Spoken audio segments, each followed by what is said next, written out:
Hi, this is Clint. Welcome to another one of my podcasts on TV and film. This being the end of June 2026. Again, we're going to try to keep it under 10 minutes. Let's start with some reviews. Disclosure Day from Steven Spielberg is another one of his alien themed films. He's done very well with those films, such as E.T., War of the Worlds, Close Encounters of the Third Kind, and even Indiana Jones and the Kingdom of the Crystal Skull. So this film basically is kind of a bookend or sequel to Close Encounters. It's not quite as good in my opinion because we've seen all this before, but it's being done by Spielberg, and so he adds some nice touches to it. It stars Emily Blunt and Josh O'Connor as two people that are caught up in a conspiracy where they're trying to reveal the truth about aliens and the government, and they are being thwarted by a corporation led by Colin Firth. It's really one long chase with some last minute escapes and an emotional end. I liked it a lot. Spielberg fans will probably love this film. Those people who are, used to this kind of theme and maybe are not that into it may reject it. But I liked it and I would recommend it for those people who like this subject matter. Toy Story 5 is a continuation with Woody and Buzz and expands the number of characters of toys greatly as the film focuses on a girl instead of a boy and her loneliness and her attraction to high tech toys over old fashioned toys. And it's very girl centric and it's an interesting take. Uh, I will say this that this film is very entertaining. It's funny at times. Do stay for the end credits. And it's right up there with Toy Stories 1 through 4. It's not nearly as good as the first one, I don't think, or the third one, but it's right up there with the rest. So, Toy Story 5, a very, very good film, and characters from Toy Story 4 carried over from this one, too. Um, Next film is Obsession, a horror film that was done by Curry Barker. It's a very low budget film, but he does a great job of directing.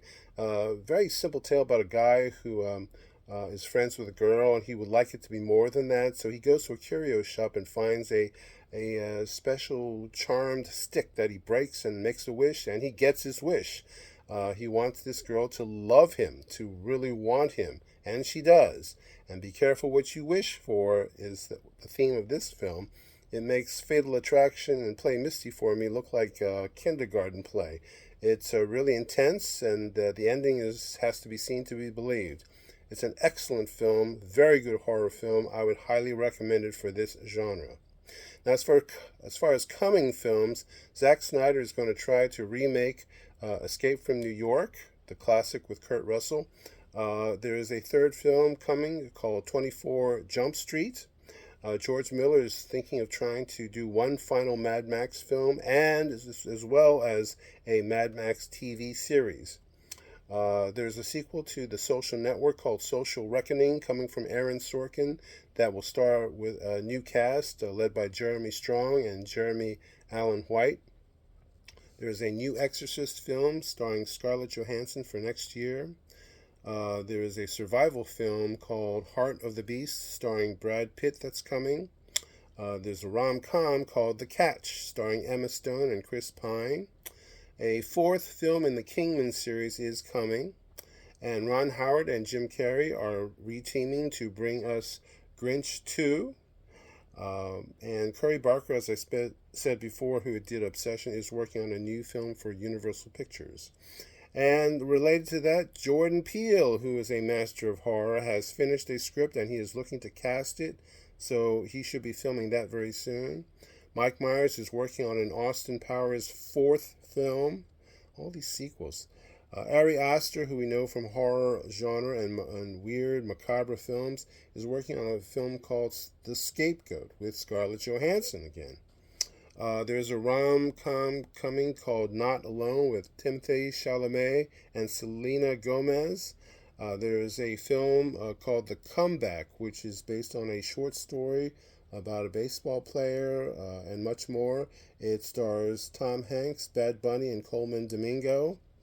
The Russo brothers, who are deep in finishing up the final touches on Avengers Doomsday and are ready to film the sequel, Avengers Secret Wars, they have a third Avengers film that they are working on. So more on that hopefully in the near future. Let's switch off to TV series The Burrows on Netflix, which was made by the Duffer Brothers, who did Stranger Things to great audiences and acclaim. Well, this show has been well received by critics, but it was canceled after its first season.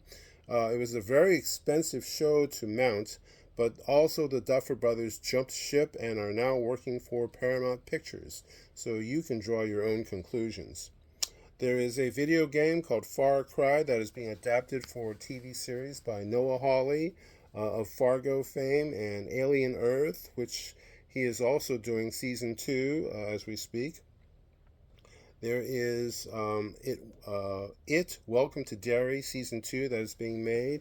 It will jump back 27 years previous to the last film, and it will be set in the 1930s. They've started filming on that already. At the Oscars next year, there will be the Governor's Award handed to Glenn Close and Ridley Scott for Lifetime Achievement, and they both certainly deserve it. Glenn Close has been nominated 8 times for an Oscar, never won yet, and Ridley Scott's been nominated 4 times for directing and producing. He's one of the greatest directors of all time, so those are 2 well-deserved awards. Now, as far as a blast from the past is concerned, I'm going to talk about Point Blank from 1967, directed by John Boorman. This was, I think, his first film, and he went on to do films like Deliverance.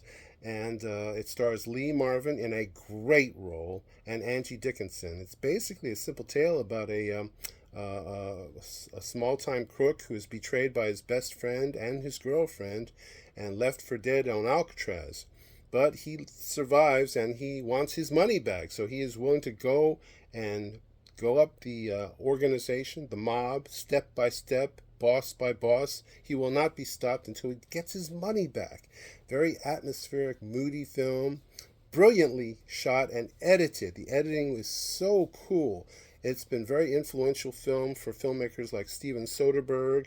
I can't recommend this film enough. It's one of my personal favorites. Well, I hope that you are enjoying the summer and that you find something that you like to watch in the movies. Comic-Con is coming next month, and I should hopefully have some very juicy information for you on that, and some reviews on some big blockbusters coming out like Spider-Man Brand New Day and The Odyssey, among others. So until then, everybody please stay safe.